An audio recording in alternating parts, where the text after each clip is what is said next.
Avec un téléobjectif, j'ai pu faire de belles photos de fleurs, de papillons donc, de petits insectes, je me répète, avec un arrière-plan flouté, avec une approche assez facile des petits insectes. Je ne m'étais pas intéressé jusqu'alors à la photo macro, pensant sans doute que cette technique ne m'apporterait rien de plus.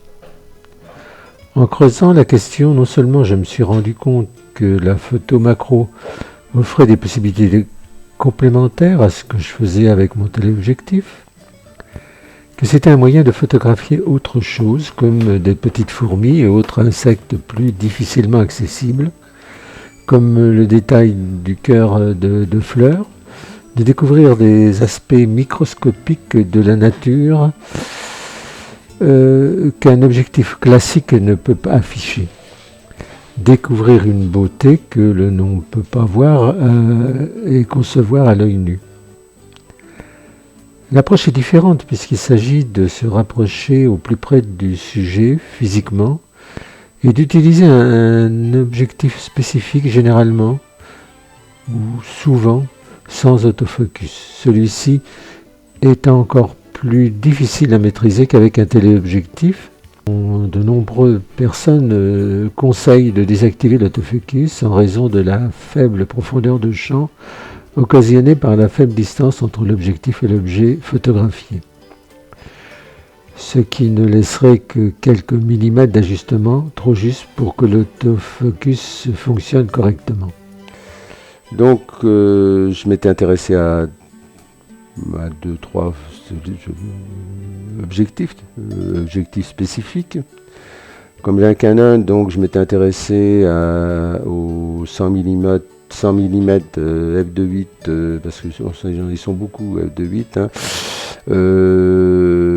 de Canon, c'est un objectif Pacific macro, et le Tamron 90, qui semblait être les favoris des sondages, et puis qui semblait être vraiment le top du top, sauf que leur prix aussi est du top, puisque le Canon il vaut dans les 1000 euros, l'autre guère moins, je crois que c'est dans les 800-900 euros, donc c'était pas dans mes prix. Et à l'occasion, il existait sur des sites d'occasion, en effet, des 100 mm à 200, un peu plus de 200 euros. Mais bon, c'était déjà des anciens modèles, et puis en plus, ça me tâtait pas trop d'acheter de l'occasion, j'avais peur de me faire avoir. Donc, je me suis intéressé à d'autres objectifs. J'ai vu des vidéos qui parlaient du Laowa 60 mm, qui en disaient le plus grand bien, et j'ai vu des exemples de photos, des petites araignées, des petits insectes qui étaient vraiment jolis. Et c'est vrai qu'il faut reconnaître que par rapport à mes photos que je fais avec mon téléobjectif, c'est pas du tout la même photo, quoi. Même si mes papillons, je les adore avec mon téléobjectif, quand on a un insecte, une araignée ou une abeille photographiée grossisse à plus de 2 fois sa taille, c'est impressionnant. On voit toutes les parties du corps de l'insecte, c'est quand même c'est un peu fascinant, quoi. Et c'est un autre type de photo, c'est des photos que j'aimerais bien pouvoir faire. Donc avec mon Laowa 60 mm, je crois pouvoir le faire, même si certains contestent parce que avec un 100 mm, on doit pouvoir faire il faut quand même s'approcher de très près, hein. C'est pour ça d'ailleurs que ça réduit la profondeur de champ et que ça pose un peu de problème. Et c'est pour ça que certains considèrent qu'il faut réduire l'ouverture. Mais réduire l'ouverture, ça réduit aussi la luminosité. Alors il y a plusieurs écoles, hein. Il y a les photographes qui considèrent qu'il faut mieux travailler en lumière naturelle, quitte à utiliser avec le flash de notre appareil, ou alors avec des flashs énormes qui doivent pas valoir quand même je crois que j'avais regardé, c'est encore dans les 1000 euros, donc l'objectif plus ça, puis en fait, bon, après ça... Bon, donc, moi, au début, ça m'a fait un peu peur. Je me suis dit, s'il faut acheter tout ça, moi, donc, c'est pas la peine, j'abandonne. Et en fait, non. Parce qu'il y a en effet des photographes qui disent qu'on peut faire la photo en 2.8 et non pas avec des F8, F9, voire F21, F22. Voilà, donc j'ai continué à poursuivre ma recherche et j'ai donc acheté cette macro et j'ai vu en faisant des premiers tests que bien sûr, il faut se rapprocher très près, à 5 cm. Alors qu'avec un 100 mm, on parle de 15, 20, 17 cm. C'est que ces objectifs sont un réglage un peu particulier, puisque donc plus d'autofocus. Donc il y a deux réglages. Sauf que certains tolèrent l'autofocus, mais comme il est fortement conseillé de le désactiver, donc c'est pas un problème si sur le Laowa il ne permet pas d'utiliser l'autofocus. Bon, certains photographes disent que des fois ça peut être intéressant d'avoir l'autofocus. Bon, là, il n'y a pas de solution.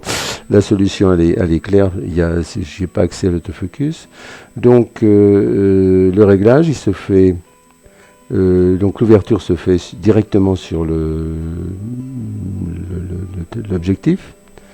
Et le deuxième réglage, c'est pour la netteté de l'image. Donc on va comme je disais tout à l'heure, on va donc sur ce téléobjectif de 0,5, 1,2. Donc là on n'est pas dans le bon truc. 1,1, c'est qui est l'idéal. Déjà, bon, j'ai vu que j'arrivais assez facilement à 1.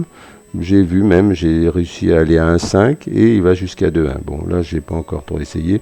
Et donc, autrement, au niveau ouverture, il va de 2,8 à F22. Bon, F22, j'ai pas essayé. J'ai essayé F8, F11.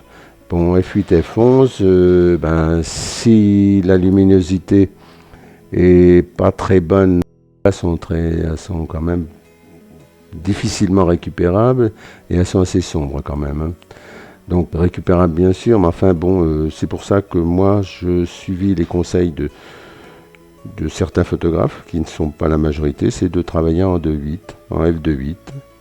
Et on peut aussi utiliser, si on n'a pas assez de luminosité, le flash de l'appareil.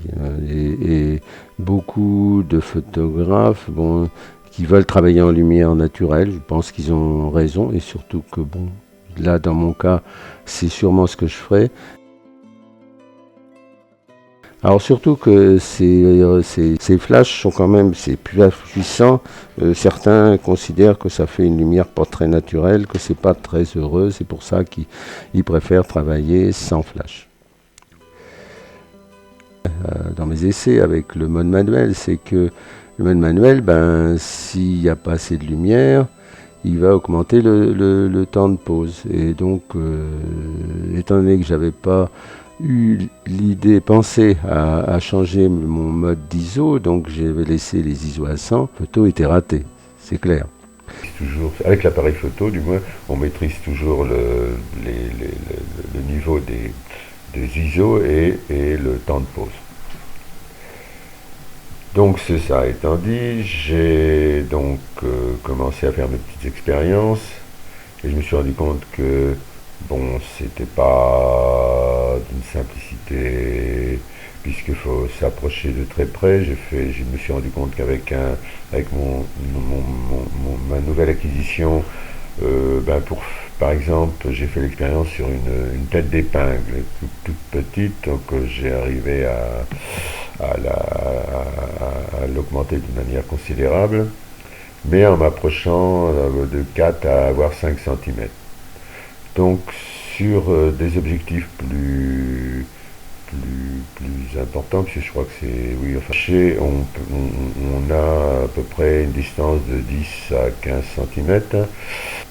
Donc par contre, oui, alors au niveau de l'ouverture, puisque certains en fait ce qui est rassurant, c'est quand on voit les vidéos de professionnels, ils sont pas tous d'accord, donc ça laisse une latitude pour des amateurs comme moi de prendre l'exemple de celui qui nous intéresse le plus, c'est-à-dire ne fonctionner qu'avec de la lumière naturelle, hein, comme certains professionnels le pensent, et donc de fonctionner en 2.8 et non pas en 26. Alors moi, ce que je fais, je glisse un peu de temps en temps, je commence en 2.8 parce que pour prendre la photo et voir vraiment régler la netteté, c'est mieux de partir en 2.8 et après et évoluer vers F9, F11.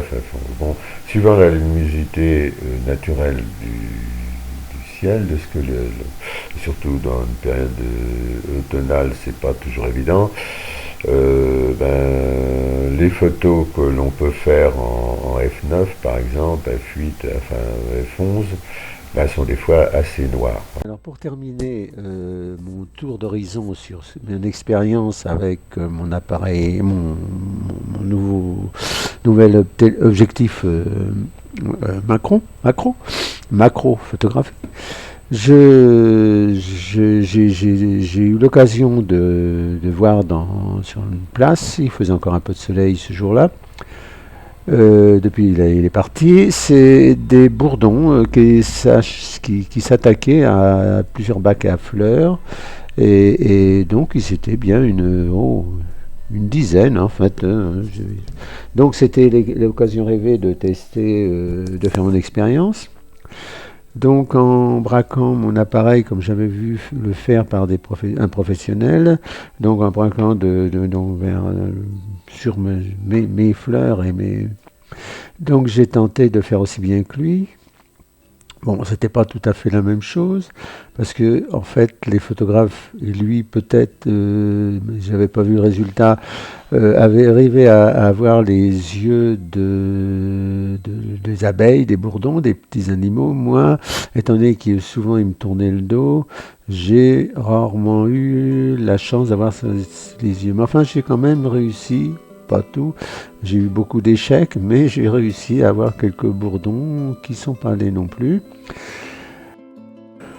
Alors mon prochain sujet sera sur la macro, sera peut-être, si j'arrive à trouver des solutions efficaces, c'est d'appliquer la solution que j'ai vue encore sur une vidéo, hein, je me sers de ceux qui savent, et qui consiste à se fixer sur un niveau d'approche, c'est-à-dire par exemple 1.1, et de faire l'approche non pas avec des réglages au départ, mais en s'approchant progressivement du sujet photographié, et pour arriver à obtenir la netteté